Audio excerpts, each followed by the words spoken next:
Hey, this just in. Okay. We got amazing players already at Georgia and more amazing players coming in. Well, that's something. We have talent across the board. And Yeah. this just in. What if I were to tell you that we have an offensive coordinator that is No. not going to drop off one bit Tread from carefully, the my friend. from You're the into dangerous waters. from the elite status that Georgia has ascended since taking over the SEC and becoming the standard? What if I was to tell you that we have an offensive coordinator that will just continue the standard? Next on Locked On Bulldogs. You are Locked On Bulldogs, your daily podcast on the Georgia Bulldogs, part of the Locked On Podcast Network. Your team every day.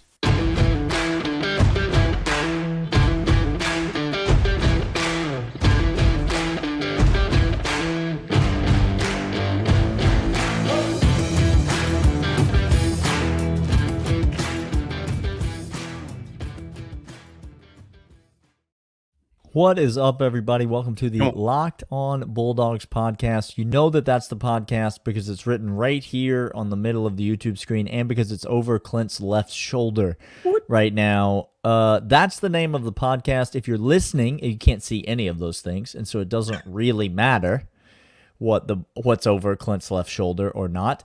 If you're listening on Stitcher, Spotify, Apple Podcasts, thank you so much for doing so. Leave us a 5-star rating and review. If you're watching this on YouTube and you are keenly interested on what's happening over Clint's left shoulder, then please go ahead and follow the audio side as well so that you can listen to the pod when you're on the go and not able to watch YouTube. That helps us out a tremendous amount. We don't ask for a lot from you guys, but that is something that you can do to help out the pod if you choose to do so. Clint, today we're going to kind of follow up on a conversation we had yesterday. Now, yesterday, if you missed the show, go back and listen. Go back and go ahead and check that show out because Ryan Puglisi, 4-star 2024 quarterback recruit, big-time quarterback talent out of the state of Connecticut, up in the Northeast, playing at Old Avon Farms Prep in Connecticut. He was on the show, and let me just say this, Clint, if I may. You may. That young man has got just a head on his shoulders that is... Look. It is enviable. Look, that kid knows what he's about. I said this on the pod when John Garcia. Now, look, do we want more talented people in Georgia? Sure. Yes. Yeah, we like that. Am I fine rolling with Ryan Puglisi and missing out on Raiola? I am. Do I want Raiola? I do. Sure. Two things are true at the same time. But if you listen to that young man, let's roll. The kid, he has it. Now, you can see, you watch the tape, he's very physically gifted. Ooh, very. But it takes a lot more than physical gifts to play the quarterback position. I present to you Anthony Richardson. But he has that may. velocity. He can do backflips. Ryan, he didn't even land the backflip, y'all. He did not land. If there was a better picture, all the talent and all the hype to fall down. It just is. It's funny. Ryan Puglisi is just what a great interview. Really, the kid handled himself really well. And so go back and watch that episode. But today we're going to follow up on something we talked to him about, which is the transition from Todd Monken to Mike Bobo. Now, what would he know about offensive football? He's only one of the elite quarterback prospects in all of the country, so he wouldn't know anything about people's ability to. Meanwhile, many Georgia fans go tailgating every Saturday, and that qualifies them to know that Mike Bobo is a terrible offensive coordinator. I've lived in Georgia my whole life, and I've watched CBS, and I was part of it way back when, before all this newfangled stuff was around. I see. And so I have rights over these young men. Okay, well, you said, Clint, that Georgia's not going to drop off one beat, but those are just your feelings, right? Those are just things that you hope to be true. Well, what if we supported those feelings with a few, I don't know, facts? What if we were scientists and we just observed the data in front of us? Now, we have this data that we're observing. We observed it very well. We have our friend Ben Leathers did us a great favor. The Leatherman is what I'm going to call him. Ben, can we call you that? The Leatherman. You remember that Jimmy Fallon, Horatio Sands skit on Saturday Night Live? The Leatherman. That's what I want. Ben Leathers. Tell him no, Ben. The leather man. I feel like you're okay with it, Ben. I feel like I can say it feels so buttery soft. Now, Ben, you would want to tell him no about that. You would want to draw the line somewhere. So Ben Leathers over on Twitter, we're going to give out his Twitter handle here soon, but he asked us not to, but it's fine. We're going to give it out anyway. We don't even care. We don't even care. Ben is a scientist. See, this is the thing. Ben knows about numbers. He knows about data. He knows about analytics. He knows about statistics. And mostly he knows how to run that spreadsheet. And so we're not scientists or gurus of any kind. But we do have friends in high places, and Ben is one of those friends. And so let's begin to look at some of this data that we have here. And I'm going to start simple. Simple, Daniel. Dan's going to talk to you about this. I'm going to be right back. Dan's going to start this. Yeah, if you're watching this on the YouTubes, I'm going to put a little graphic up on the screen right now. If you're not, I'll just describe what people are looking at. This is the last 5 offensive coordinators at the University of Georgia, and this is their recruiting score versus their points per game. And so as you read from left to right, the worst average recruiting score on campus, as in terms of quality of the players on campus, is on the left, and the highest quality of players on campus is to the right. Now, Todd Monken's all the way over on the right, meaning that Todd Monken, of all 5 of the last 5 offensive coordinators, had the most talented players on campus. James Coley, slightly less talented players than Todd Monken, but did considerably less than with those players. We're talking about Todd Monken somewhere in the neighborhood of 37 points a game, while James Coley just barely over 30 points a game. Jimmy C makes a reappearance on the pod. Players not quite as good. Jim Chaney, on the other hand, quite a bit worse average talent than James Coley, but was able to produce even more with those players. And then I'm not even sure why Schottenheimer's on this list. I don't want to see it. I don't want to talk about it. He's the worst offensive coordinator that is on this list. And then you have Mike Bobo, on the left. Mike Bobo averaged just over 34 points a game with his teams, and yet the worst average talent score, recruiting score, of all 5 of those offensive coordinators. So in layman's terms, Clint, I'm going to pull the graphic down off the screen. In layman's terms, what that means is Mike Bobo scored almost as many points per game as Todd Monken, who had the best roster any Georgia offensive coordinator has ever had. Mike Bobo scored almost as many points as he did, the second most of more than any other coordinator in the last 5 years at Georgia. And yet, of all 5 of those guys, he had the worst players of all the offensive coordinators, meaning he did significantly more with significantly less talent. These are the facts. I don't know if let me understand this one more again. Facts indicate this. Regardless of what I feel and think, he has done more with less than any offensive coordinator. That's accurate. Okay. More with less. Now, let me ask you, let's go to segment 2, and then I'll ask you this question in segment 2.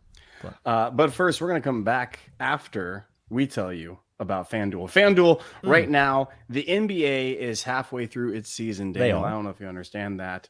Midway point of the NBA season is here, and now is the perfect time. It's getting close to that playoff time, Daniel. We got them playing games.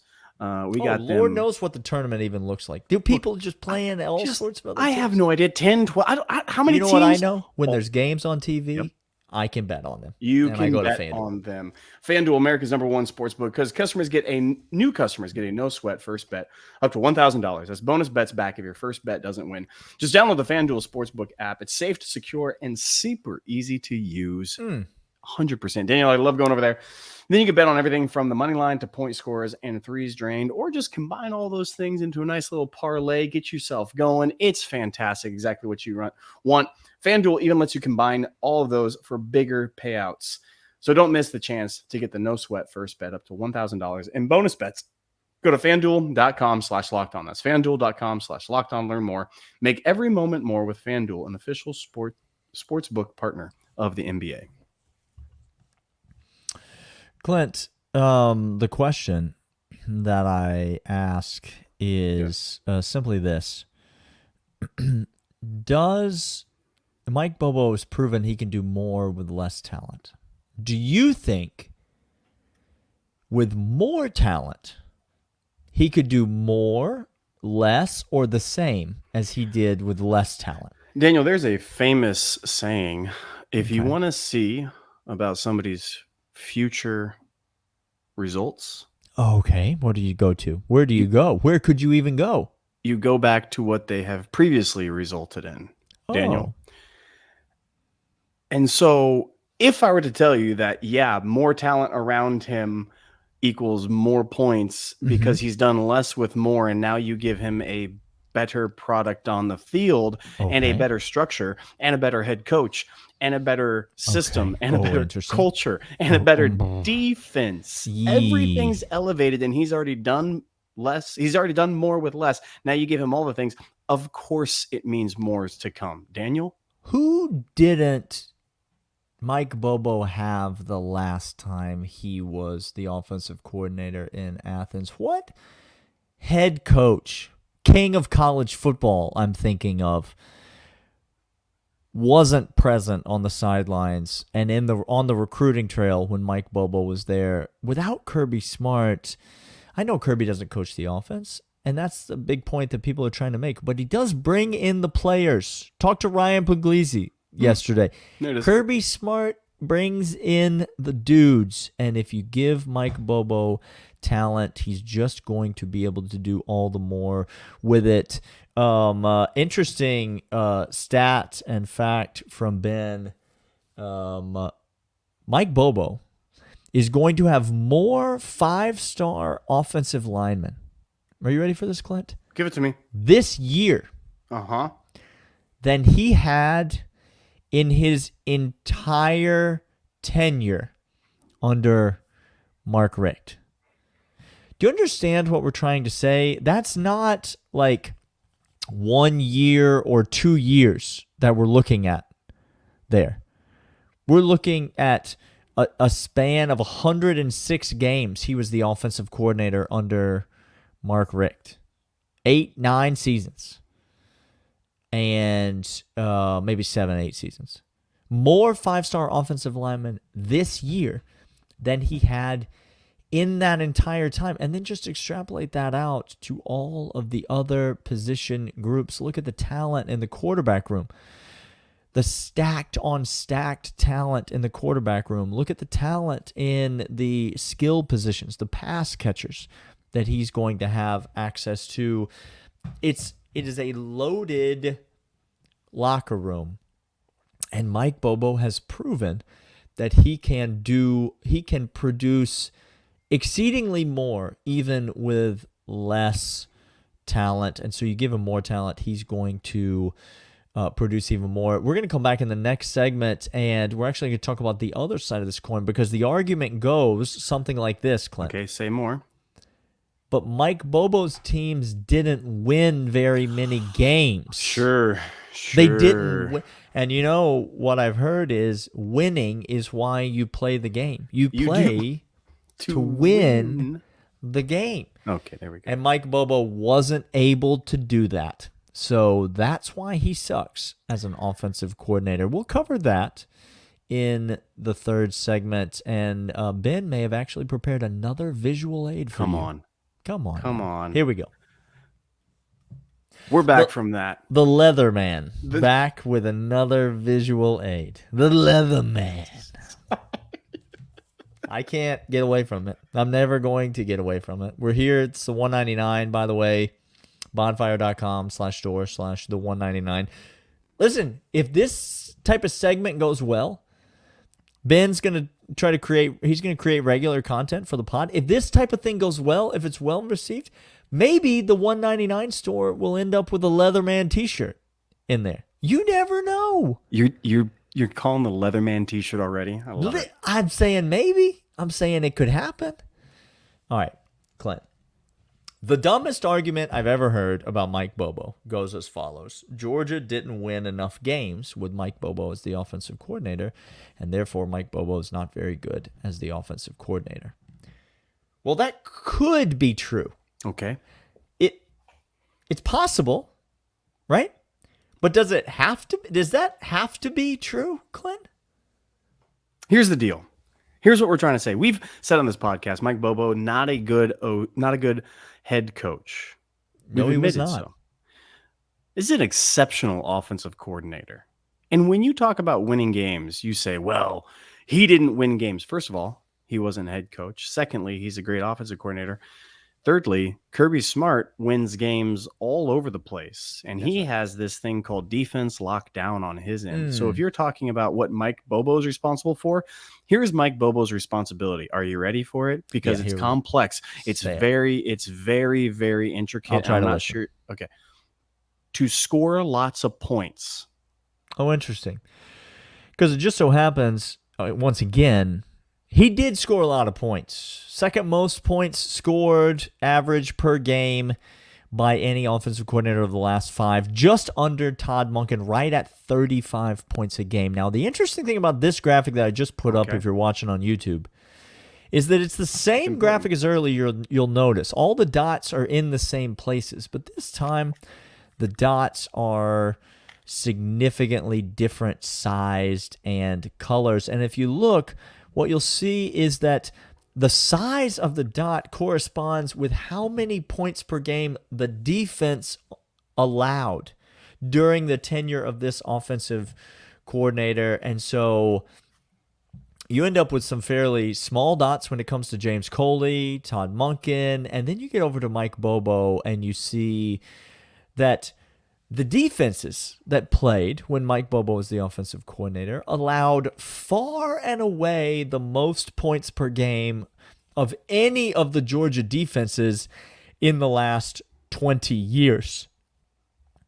Is that his job? I can't remember, Clint. You mentioned what his job was earlier, and was it to coach the defense? Let me say again. His job is to score points. So he's good at scoring points. He has bad defenses. What if we gave him better defenses and better players? Okay. Do we think he would win? Now, it's a complex question. Listen to all the choices before you respond. I'll try. Do we think he would win more games, less games, or the same number of games if he had a better defense, way better defense? Some might say the best in the nation. Some may say better defenses that he'll play in the SEC all year long as he sits and learns for a couple of years, possibly playing the best defense, who's going to get 5 players drafted in the first round again. Okay, so yes. But wait, also better players. Some may say the best players in the nation. Okay, Some may say players that are better than any other SEC schools play. All that stuff, same stuff applies. Okay. So he's got better defense. He's got better players. Do you think he's going to win the same number of games, more games, or less games? This is why other fan bases just confuse the hell out of me, Daniel. Mm-hmm. When they hire fraudulent Notre Dame offensive coordinator Tommy Rees? And try to say it's the same. It's not the same because our guy, again, statistics have backed it up, has done it with less talent. And that's now right. He gets 60th ranked offense. 12th most talented team in college football. That was Notre Dame. Oh, wait a second, though. Let's see what happened was. What Bobo's going to do is inverse that. He's going to have more talented players, what he was doing is going to be better. Of course, he's going to win more games.